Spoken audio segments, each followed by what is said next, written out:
Hi, everyone. I'm Tom Hannafin, and welcome to PAYDIRT, a Penn State football show. This show is brought to you by our sponsors, Funk Brewing, the official craft beer partner of PAYDIRT. Now, we're big fans of Funk Citrus IPA and Silent Disco IPA, but this month, also check out the Funk Pumpkin Ale. Yes, it's October in July. And also keep an eye out for the Lucent Realms Nordic IPA. It only comes out once a year, and it's available as of the last week of July. Funk has so many great beers to choose from at their tap rooms in Emmaus, Elizabethtown, and York, and you can find them at your favorite beer distributors and grocery stores. Visit funkbrewing.com to learn where and how you can get their fantastic products. Must be 21 years or older to purchase. Please drink responsibly. Also, PAYDIRT is brought to you by our partners at BetOnline, who continue to be the number one source for all your betting needs and sports info. Find all the latest odds, news, and sports developments, including Major League Baseball, the latest fighting news, and even next season's early NFL futures.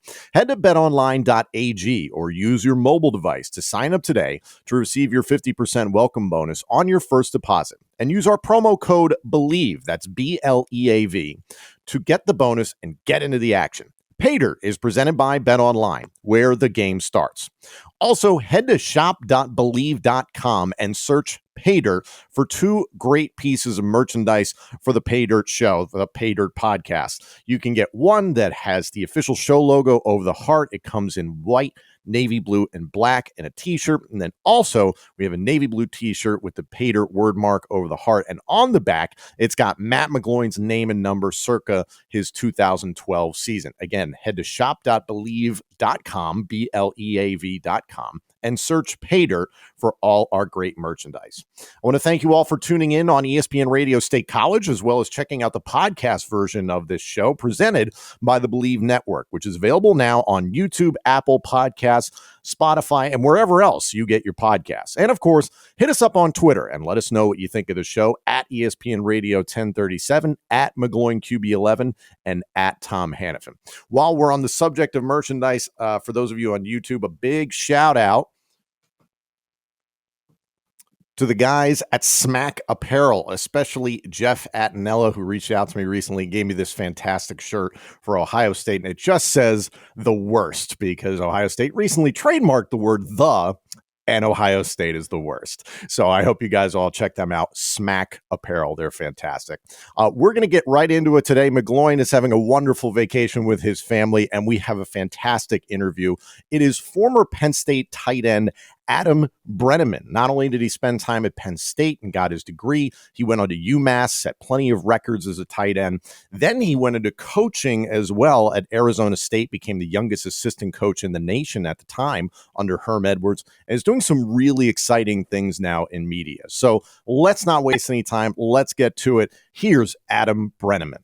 Joined now here on PAYDIRT and ESPN Radio State College by Adam Breneman, former Penn State tight end. But at this point in your life, Adam, that must feel like a relative cliff note because the amount of things that you've accomplished and that you have your hands in at this point, it's really hard to define you as a professional at this point because your resume, like our guest last week, Justin King, is simply phenomenal. You can hear him on his podcast.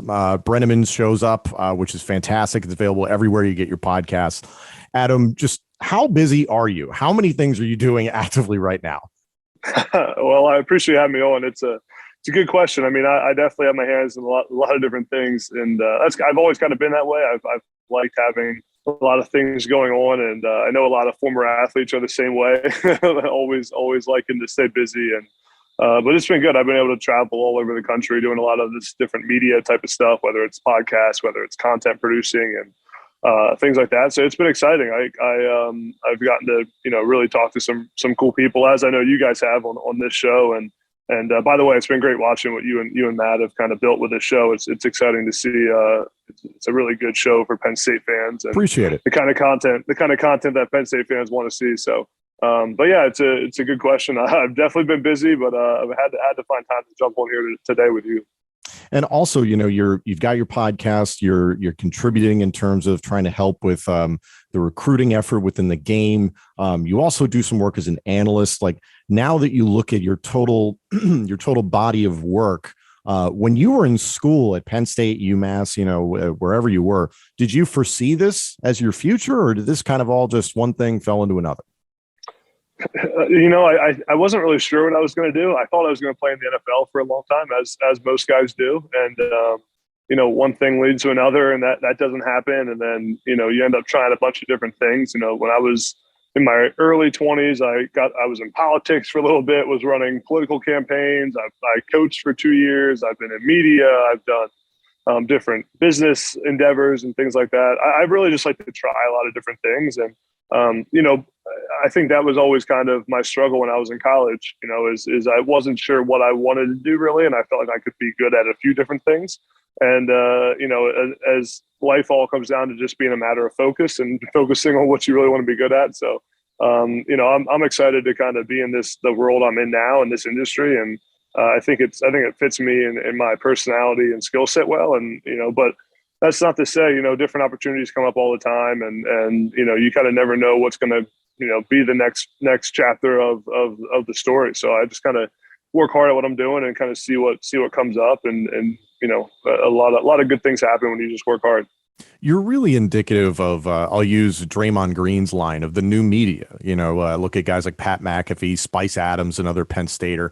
There's a lot of, you want to call a content creator, that's a catchy name or something like that, but just athletes having a bigger voice and a clearer voice within the media. You've become a huge part of that, and I do want to get to that. But let's cycle back to your time at Penn State, as this is a Penn State football show. 2013 through 2015, you were having opportunities here and there to be the starter at tight end, and you wrapped up your time. You had gotten your degree, and you decided to move on to UMass shortly thereafter. But reflecting on your time at Penn State, what did you take away from that? What did it mean to you? Yeah, I mean, Penn State's a special place to me for a lot of reasons. I mean, I went to Penn State, in the middle of the scandal that kind of shattered the Penn State program for almost a decade, and was able to kind of be part of that rebuilding phase, or even the saving phase at Penn State, as Matt was as well, in a really, really big part. So it means a lot to me. I've said this a lot in a lot of different interviews, but I really, when I look back on kind of my football career and the things I've done, what we did at Penn State and what, as a collective, what that program was able to withstand is probably one of the things I'm most proud of. And I don't think there's many programs in the country that could withstand what Penn State went through and come out on the other side, just with the sanctions, with the amount of media coverage, with things like that. I think it was a testament to the players on the team, to the university, to the fan base, to the university as a whole, and the people all around it. But it means a lot to me. I mean, it means a lot to me to this day. I try to help the program where I can, and I have a great relationship with a lot of the coaches and players on that team still. So, it's a great place. It's a special place for me. Transferring to UMass, as you mentioned, was, when I left Penn State, I really thought I was done playing football. I left and I had just missed 2 seasons with a knee injury. Really thought I was done playing, and kind of out of the blue, my left knee started to feel better. The head coach at UMass was a family friend, and it kind of made sense. And I remember calling Coach Franklin and telling him, "Hey, I think I'm going to go to UMass." And he was like, "What? What do you mean UMass? Like, why are you going to go to UMass?" But no, he was super supportive, and yeah, the rest was history from there. But Penn State will always be a really special place for me. You're a Harrisburg kid. Football's in your family lineage. So was Penn State always a goal? Like, when you were being recruited, what other schools were you talking to? Yeah, my Final Four, I think, was like Ohio State, Maryland, Notre Dame, and Penn State. It's funny, and like a lot of guys do, when I started my recruiting process, I kind of said, like, I'm not going to go to Penn State because everyone goes to Penn State from my hometown. Everyone from Central PA goes to Penn State, and I wanted to be different. I wanted to go somewhere else. And, I kind of, it wasn't going to happen, to be honest. I mean, I was going to go to Notre Dame or Maryland or Ohio State.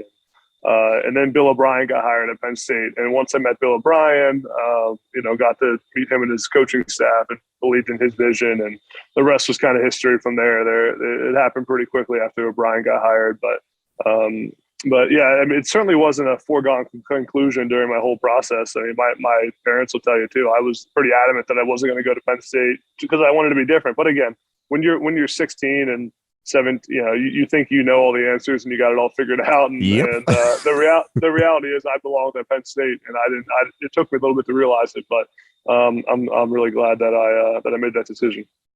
You experienced the change from Bill O'Brien's brief time at Penn State to the beginning of the James Franklin era, which we're all living in. What was that turnover like from your eyes?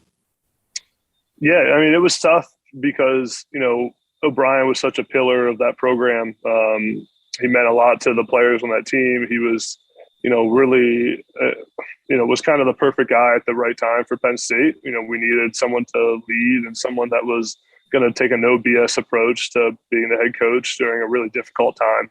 And, when we committed to Penn State, when I committed and when Christian Hackenberg committed, there wasn't a ton of hope around the Penn State program. I mean, that's just the way it was in 2012 and 2011, 2013. We really were committing to Bill O'Brien and to trusting in him and his vision. So when he left, it was difficult because we felt like our commitment to him and to that program during that specific time, would mean that he would be there throughout our careers. So it was difficult, but at the end of the day, it's hard to look back. At the time, I was definitely frustrated. My family was frustrated. I know the other recruits or the other players in my class were frustrated. But it's looking back, I don't really blame them at all. I mean, you can't fault another man for chasing his dream and going to the next level and doing what's best for his family. It was just a difficult time. It was as I mentioned before, it was such an interesting time in college football history. And but I think, once Coach Franklin came in, and it's funny, I had known Coach Franklin because he recruited me to Vanderbilt a little bit when he was at Vanderbilt. So I knew him and his staff a little bit. So the transition wasn't too difficult, but it was just tough losing the coach you committed to. But Coach Franklin and having a good relationship with him made it easier. It's really astonishing, everybody that you hear from, and obviously Matt McGloin is my co-host, and he talks glowingly of Bill O'Brien, how quickly, Bill O'Brien made himself, as you said, a pillar of Penn State, and he was only there for a very brief time. So I think there's plenty of fans that respect him for that. Now, you're a member of the media, I guess, we'll refer to it as that. Looking at what James Franklin has accomplished, considering you talked about it, the Sandusky scandal, the sanctions, and now we're at a point in 2022 where things have been a little rocky as of late. You talk about coaches chasing their dreams. Well, now players get to chase their dreams with NIL. So it's a completely different world, as you mentioned. It's constantly changing. What do you think so far of Franklin's body of work at Penn State? Yeah, I mean, I think it's been impressive. I mean, you look at, the run they've made, the Big Ten championship, the years after that with near 6 games.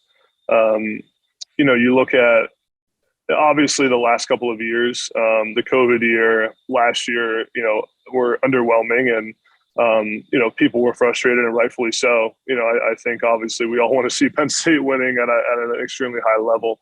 But I think when you go back and you think about where the program is today, and I always tell people, when what Coach Franklin walked into at Penn State really was a situation that I'm not sure any head coach has really ever had to walk into before. You're talking about a guy walking into a program that just was decimated by sanctions, a program that's seen 4 head coaches, if you include the interim head coaches, in the last 2 years, when they hadn't seen a new head coach in forever. I mean, literally forever. You had a locker room that was beaten down and didn't trust anybody and was torn apart.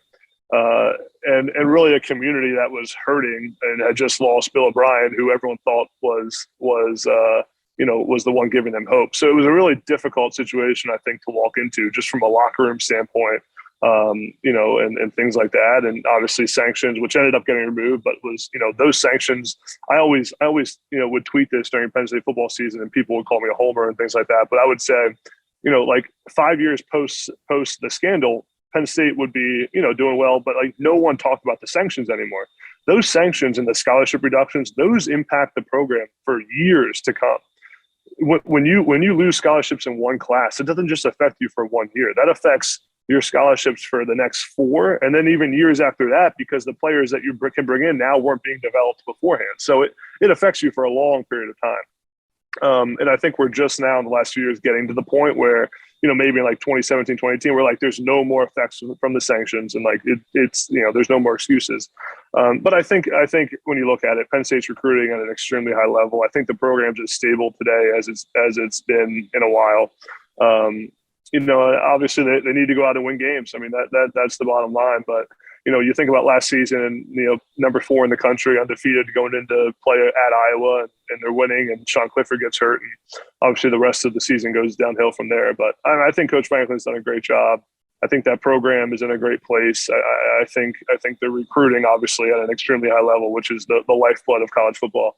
So I think it's in a good spot, and I'm excited to see where they take this coming season. And I'm excited to see Sean Clifford in his 13th year of college football. But no, Sean, I know Sean. Hopefully, Sean's mad about that. He's a good buddy. But he's a very good sport about that. He posted something on Twitter that was like some Renaissance era painting, and he was like, "Oh, this is me my freshman year." I love it. No, Sean's a great dude, man. But just having someone like him back with that much experience is exciting. And I think too, and you think about, this is Sean Clifford's first year with having the same OC 2 years in a row, and think about how long he's been there. So I think having Mike Yursich there for another year is going to be good for him. And yeah, I'm excited. I think they got a really good roster. Got a couple good transfers at wide receiver. Manny Diaz is the defense coordinator, obviously. So another guy with head coach experience. I think it's going to be a good year for Penn State. I like Mitchell Tinsley. You talked about a transfer wide receiver. No doubt. He did some great stuff at Western Kentucky, and I'm very curious to see how he works alongside Parker Washington. I want to go back to something you said about trust within the locker room. And I think that's such a fascinating thing, because obviously you trusted Bill O'Brien to hopefully be there for a long time. Okay, he's no longer there. You're moving on to James Franklin's staff. So I can understand the perspective of, okay, well, the trust from the, towards the athletic department in terms of who's going to be leading the team. But was it to a degree in the locker room or in the huddle or on the field? Did you see guys playing kind of on islands as opposed to together? I don't know if it was that evident or that noticeable as far as guys on the team. I think when I refer to like the trust and the locker room situation that Coach Franklin had to walk into, I think that, and just from being on the team at the time, our locker room, and even us as, and I can speak about my recruiting class, the 2013 class that was, had a 1 year with Coach O'Brien, and then Franklin came in. I think we definitely had a wall put up, and kind of were a little standoffish to anyone who came in, and kind of, Coach Franklin gave us his vision. And originally we were like, no, this is how we do things. We've heard it already. We do things, a different way around here, things like that, where you get a guy that comes in from the SEC, it's a little different, things like that, where it's not a bad thing or a good thing or anything like that. It just is the way it was. And we had been through a lot. I think that's like the biggest thing and the reason that the wall was put up. But I think Coach Franklin, to his testament, did a really good job of breaking it down. And it takes time, though. I mean, it takes time to get trust from the players and to build those relationships. It doesn't happen overnight. But he did a really good job, during his course there of tearing that wall down and getting players to trust him. And, I think it's a testament now. You talk to a lot of guys, I was just talking to Mike Gesicki the other day, and I mean, those guys like speak glowingly of Coach Franklin. And, it's not, as it's not often that you have players speak glowingly about their former coaches. A lot of times there's different hard feelings, and obviously being successful helps. So winning a Big Ten championship helps Sure. Everyone say good things about everybody, but I do think he did a good job of tearing down that wall that we had up when he first got there. Again, just because of everything we had been through, because of the sanctions, because of the coaching changes, because of everything that the outside noise and the outside media was saying about our program, I think made it a really difficult situation.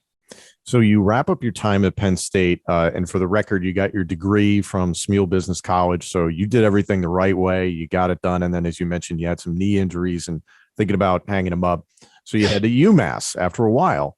How vastly different is life in the Big Ten and at Penn State and marquee, Division I program to UMass, which just nothing against UMass. It's just a smaller scale, but we talk about it all the time in terms of going from one level to another. But did you walk in and be like, oh, it's a little smaller? There's not as many lockers available. I don't know.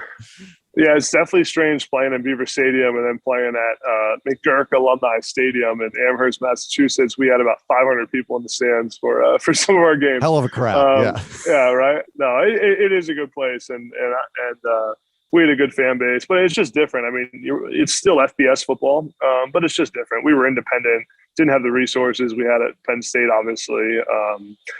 Just the following. I remember being at practice and like. It was our first practice of training camp, and there was like one reporter there, like covering the practice. And I was like, "Where's the rest of the media?"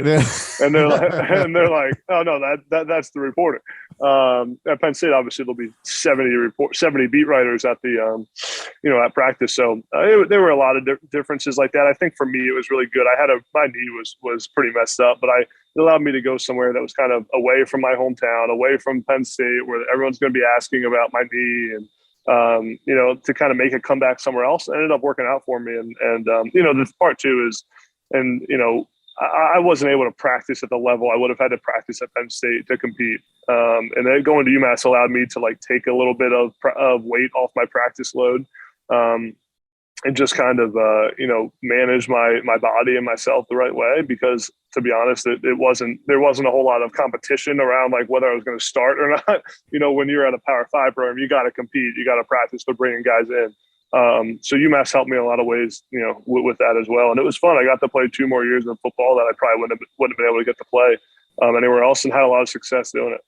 Yeah, you set plenty of records at the time. You were one of the best tight ends in America, regardless of what level you were playing at. And I believe your 40 time would have been the best among tight ends had you been invited to the NFL Combine that year. Is that accurate? Yeah, I think so. My problem that year was I was invited to the Combine and the Senior Bowl, but I failed my physicals at the Senior Bowl. Gotcha.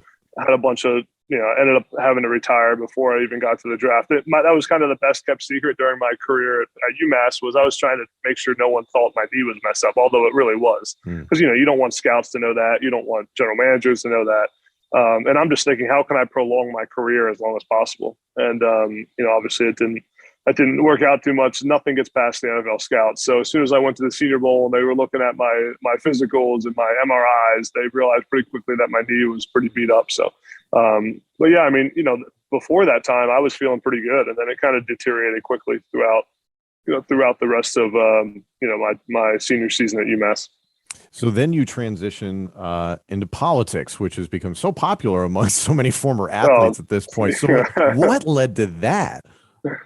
Yeah, so between my time at Penn State and UMass, I took like 5 months off from football because my knee was all jacked up. I thought I was done playing. And I had a family friend, a guy that I knew for a while, Mike Regan, was running for state senate in Pennsylvania. And he calls me, he's like, "Hey, come work on my campaign." One thing led to another. I end up being his campaign manager. I'm full blown into politics. I know nothing about politics. And I'm just like kind of campaigning with him throughout, central Pennsylvania. It was like kind of where's my hometown where I grew up. It was fun. And then, he won that race. He's still a state senator today, and a good friend. But I then go back to UMass, and then, when I retired from football, obviously the fact that we had won that campaign before kind of gave me some credibility in the political space. And some people came back to me saying, "Hey, would you want to keep working in politics?" And, I was like, "Show me the money and I'll stay." But yeah, no, I'm just kidding. But like the Big Ten title, everybody loves a winner. Exactly, man. Exactly. So, yeah, I did that. I worked for like a couple of years in the Harrisburg area, but in basically Pennsylvania politics, and just advising and doing some branding and campaign consulting throughout a couple of years there, while I was also doing some media stuff. So it was fun. I mean, I think politics is definitely a contact sport, as they say. I mean, it's brutal and it's tough because, as much as you try to do good things, so many people disagree with you no matter what. And it's really, as this could be a topic for a whole other podcast, but as even it's sad that we can't be at a place where we can disagree and like still get along and still talk about it. It's just so polarizing, no matter what side you're at, on both sides, to be quite frank with you. So I kind of had to step away from that and figure out how to stay more in the football sports world, because people are a little bit nicer in that world, right? You tell me. I was going to say you've lived it as a player and such, and talk about polarizing subjects. I think there's plenty of those within football, and we're living in it right now in college football. But you've gotten to see virtually every side now of the football world. I talked about some of the things you're doing in the recruiting world now, but you got some time as a coach, and not just anywhere, but under Herm Edwards, who's a legend at Arizona State. So you talked about going from Penn State to UMass Amherst, and then you flip the map, and all of a sudden you're in Arizona in the Valley of the Sun. I mean, what was that experience like at Arizona State? Yeah, I mean, it was awesome. I mean, I got to, I was there for 2 years. I was sitting one day and got a call from Joe Conley, was the strength coach at ASU, and he was previously my strength coach at UMass. So he calls me one day and is like, "Hey, we're looking for a GA that could also coach the tight ends at ASU." And I'm like, he's like, "Would you be interested?" And my first thought was, I haven't coached football ever. Like, why am I qualified for that? But I had known Coach Herm Edwards from he was my coach at the Under Armour All-American game when I was in high school. As you know, it all comes down to relationships, and one thing led to another. And this was like a Friday. They called me, and I was in Tempe, Arizona, like on Tuesday on the coaching staff. So I left everything behind, moved out there, and got promoted pretty quickly into the full-time tight ends coach. I was the youngest tight ends coach in the country, or the youngest position coach in the country when I was tight ends coach at ASU. And it was cool. I mean, it's a big-time program and with a really cool coaching staff. And I learned a lot about just football, to really develop my knowledge of the game. When you're a player, you know the game, but you don't know it as well as the coaches know, obviously, unless you may be a quarterback. Quarterbacks probably know it pretty well. But fair.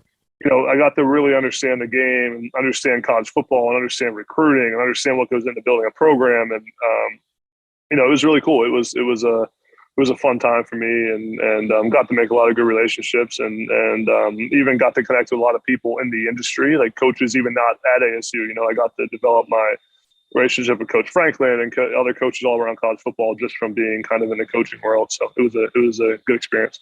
Is coaching something you still want to do, or is it kind of you've had your fill and that was a good experience and now I'm doing other things? Yeah, I get that question a lot. I think I know I love football. I know I love being in sports. I love being around the kids and the players. That's what I really enjoyed about it. Just, being in front of your tight end room of 8 guys and being responsible for everything those guys do, and them coming to you with their issues and their problems. And, hey, my girlfriend broke up with me.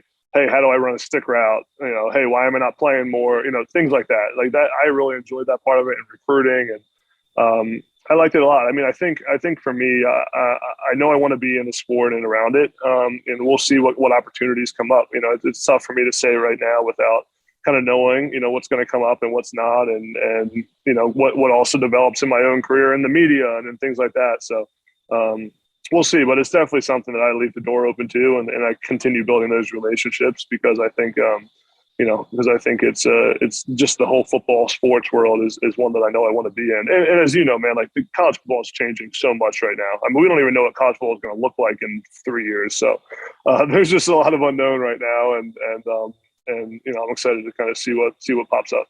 So let's talk about college football and everything that's changed, because the virtual map has completely changed with a lot of the conference realignment that we just saw with the Big Ten. The Pac-12 has changed. There's plenty of rumors in terms of what the Big 12 will do, the ACC, the Pac-12, whatever's left of the Pac-12 at this point. It's fascinating because as a kid, I was always, the SEC is it's the Southeastern Conference, and there's 10 teams in the Big Ten, and the Pac-12 is on the Pacific Coast. And it was based on geography. And now it seems like, at least for the Big Ten, it's how can we snatch up these big TV markets? Meanwhile, the SEC has been able to galvanize whole states, which is really the might of the Southeast Conference. And then it just seems like the Big 12 and the Pac-12 and the ACC and the American, for that matter, are trying to find their way and pick up the scraps. When you look at it right now, what's been your takeaway to all these conference realignment news pieces? It's definitely crazy. I mean, I think what we're seeing is just the trend of the professionalization of college sports. I mean, Yep. it's been happening for a while, and no longer does anyone care about what makes sense geographically. No one cares about what makes sense from a school alignment. It's just about the media revenue. And obviously all these moves that are being made are all because of the TV deal, the deals and negotiations with Fox and ESPN. And nothing to do with alignment of any geography or any institutional alignment or things like that. So, I mean, it is what it is. And I think it's the reality of the world we're living in. And, I've been a proponent for a while of I remember writing papers when I was in high school and college about why college athletes should get paid. I've been a proponent for a long time of it. I think that there's obviously good and bad that comes with it. I think what we're seeing right now in college football is really pay for play and not really NIL, which is what NIL was intended to be. But it's the nature of where we're at right now. If the NCAA is not going to enforce anything, if donors are willing to put the money up for all this and it's allowed, then it is what it is. I mean, and it's kind of, you either deal with it or you get left behind. I was just reading an article with Lane Kiffin, obviously head coach at Ole Miss the other day, and he said something along the lines of, that he was getting asked about NIL in college football, and he just said, he point blank was like, it doesn't matter what I think of it. We either use it to our advantage or I'm getting fired in 2 years. It's just the reality of the sport. And like I said, we're just seeing the professionalization of the whole model. And I don't know how the college, the amateur athlete model is going to exist much longer, because it seems like every way you turn, the argument for keeping college athletes as amateurs is kind of getting debunked. It's adapt or die, period. No doubt. When you look at, NIL, especially, head coach of Michigan, Jim Harbaugh, has been on the record saying that Michigan will not pay players to come to Michigan. And then very recently, an interview from Penn State's new athletic director, Pat Kraft, he said the same thing. They are not going to pay players to come and play at Penn State. Obviously, there are other schools who are not doing that. You can look at the University of Miami, Florida. There can be conjecture about Texas A&M and plenty of other schools like that. Do you think we're going to see a day where there is a regulation, maybe in the next year or two, where it's like you can't pay a player to come to your school, but you can get them NIL benefits once they're in the door? Yeah, I mean, I think it comes down to, if you follow, like the laws and regulations the way they are, you really can't pay guys to go from school to school. You can't use it as inducement, although it is happening, with these collectives and things like that are coming up across college football. So I do think that there's going to be some kind of rules and regulation that comes about. I mean, obviously, we're seeing a lot of talk about antitrust law or the federal government coming in and doing something. I just think at the end of the day, every coach that gets interviewed, or every AD that gets interviewed, is going to probably say, we're not paying guys to come to our school, because that's what they have to say, right? I mean, they're not going to go in there and say we are paying guys to come to our school, because that would be a blatant rule violation. Because again, in the rules, you're not allowed to use it as an inducement. It has to be an NIL deal that is equal to the real market value that that player provides to your business for exchange for the money. And I think what the difference, and I tweeted about this a couple of weeks ago and got a lot of love and hate on the tweet, but it got a lot of conversations going, was that what the deals we're seeing is not actually the real market value of what these players provide in NIL services. So Jordan Addison's deal to go to USC, rumor says it was like $3 million. That's rumor. I don't have a source behind that, but that's what I heard. Jordan Addison isn't actually worth $3 million to any business to do an endorsement deal or anything like that. I mean, tons of guys that I know in the NFL that are all pissed they can't get bigger endorsement deals, that are making like stars in the NFL that aren't making tons of money, that aren't making millions in endorsement deals, because in the NFL there's no recruiting, there's no inducement. They're just actually getting what they're actually worth to a business in return for their marketing. Where in college football right now, because of the nature of recruiting and the transfer portal, it's not the market value. It's being used for pay for play. So my argument was that like the market isn't actually dictating what these players are getting. It's just what donors are willing to pay to get them to transfer or go to a school. And the argument I heard back was like, well, that actually is the market then technically. So it was a whole conversation of how do you define what the market is. My point was just what NIL was intended to be was guys being able to make money off their name, image, and likeness, like the quarterback doing an ad for the car dealership, or getting paid to go on a podcast, or jersey sales getting sold and getting cut of the revenue, like things like that. What it's turned into is really not what NIL is intended to be. And then, whether that's good or bad, or whether it stays or changes, is for someone that probably gets paid a lot more money than I do to make those decisions. But it's obviously turned into the wild, wild west in college football recruiting with the amount of money that's getting thrown around. But you know what it's like in terms of the schedule of being an FBS athlete, an FBS football player. Would you rather just get paid to play, or would you rather on your off day have to go to some car dealership in the middle of the season? Yeah, no, it's a great point. Yeah. It's kind of like, if we're going down this path, why not just pay them outright? If we're going to do it, we're going to do it this way. Should we all be so naive to think that that Pony Excess happened years ago at SMU and that hasn't happened since? I am sure that you have known some college football players that probably got paid something when they were in school before NIL happened, and no one's talking about it because they're all just trying to move on with their lives. I mean, we should be a little bit more honest with this, shouldn't we? No doubt. Yeah. Donors have been paying, boosters have been paying players at certain schools for a long time, but now it's allowed and it can be done out in the open. I mean, the stuff that you mentioned, the stuff that Miami's doing with their boosters is kind of bold. I don't even know how I feel about it, but it's definitely bold. I almost respect that they're out in the open like that, kind of like come and get me. But I mean, it's definitely interesting. They're kind of paving the way for, I think his name's John Ruiz, the big donor at Miami, who's doing that, doing a lot of that stuff. But they're definitely bold and they're attacking it. And, Miami's recruiting really well because of it. But again, I think what everyone wants is just some parity in college football. It's just some like level playing field. That's what's been great about college football. That's what's great about the NFL. The NFL, you have the salary cap. In the NFL, you have a draft where the worst team gets to pick first, and you can't just buy the best team in the NFL. In college football right now, you can technically, and I think that's just what people want, is just a level playing field. So everyone's playing by the same rules. If Penn State's not paying players, they're not having to go compete with Ohio State, who or some other school who may be. So I think that's just what everyone wants, and that's what frustrates the coaches the most. I think is just the lack of parity. It's just evolving underneath their feet as every day goes by. So I'm very curious to see if we see some sort of new regulation in regards to NIL within the next, I'd say within the year or even in the next year. But for sure. I talked about it in terms of your podcast.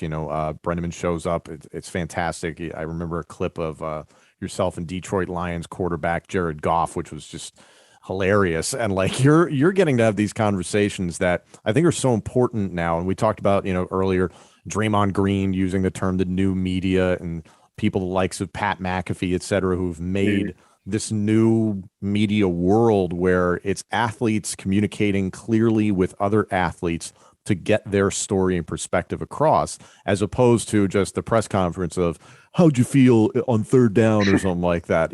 How enlightening has this been for you? And then also, what's the feedback you're getting from the players that you're talking to on a regular basis? It's exciting. Like you said, I think the day and age of like athlete driven media is definitely here.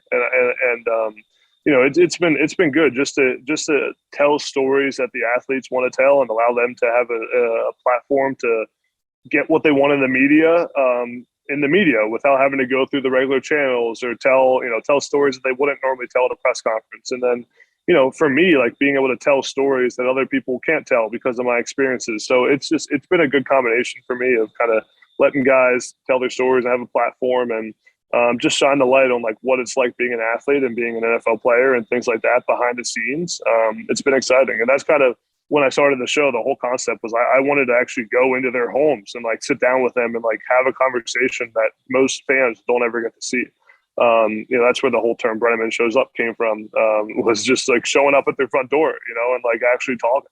So it's been exciting. It's been cool. And it's been fun to have, we had Jared Goff, like you mentioned, or we had Kenny Pickett, who just got drafted by the Steelers. A bunch of Penn State guys, like Sean Clifford came on for an episode and he was great. Mike Gesicki, Chase Edmonds, running back for the Dolphins. A lot of cool guys that people got to, like people got to see the behind the scenes look at, and I got to develop some better relationships with. So I'm excited. You've been into the NFT world. You're working on helping guys in the recruiting world. You've done some stuff as an analyst, obviously on your own show, but also talking on, the active games, live game commentary, et cetera. So you've dabbled in a lot. What's the next thing that you want to jump into? Yeah, I mean, I think right now I'm really just focused on building out kind of this, the content, business I've kind of developed here around just producing content online on TikTok and social media across platforms and the podcast, and having a lot of cool conversations right now with different brands and companies, and before football season starts to kind of see what's next. And and also, as you mentioned, the recruiting and NIL world is something I'm passionate about. I mean, I think that, there's a lot of people in the NIL world trying to make a lot of quick money right now. And I think just being a guy who can be a voice of reason and kind of provide some guidance for athletes is something I'm excited about. So dabbling in that space a little bit, and just kind of, I'm excited to kind of blow things up here over football season and just be kind of producing a lot of content around the season and college football as a whole. And I'm sure around Penn State football as well. Hell yeah, man. If you want to check him out on Twitter at Adam Breneman 81, and then on YouTube, his channel is just his name, Adam Breneman, but he does a fantastic job breaking down a lot of stuff in terms of players that you're going to see more of, players that are about to head to the National Football League. And then, of course, check out Brenneman Shows Up. It's a great podcast wherever you get your podcast. So, Adam, thank you for joining me here on PAYDIRT. Really appreciate the time, man. Appreciate it. Thanks for having me. Thank you all so much for joining us. We'll be back on ESPN State College next Thursday, again from 3 p.m. to 4 p.m. Eastern. If you want to check out the podcast version of this show presented by the Believe Network, this episode and our entire library of shows is available now on YouTube, Apple Podcasts, Spotify, and wherever else you get your podcasts. And of course, let us know what you think of the show on Twitter at ESPN Radio 1037, at McGloin QB11, and at Tom Hannafin. PAYDIRT is presented by Bet Online and by Funk Brewing. Thanks again, everyone, and join us next week for more PAYDIRT.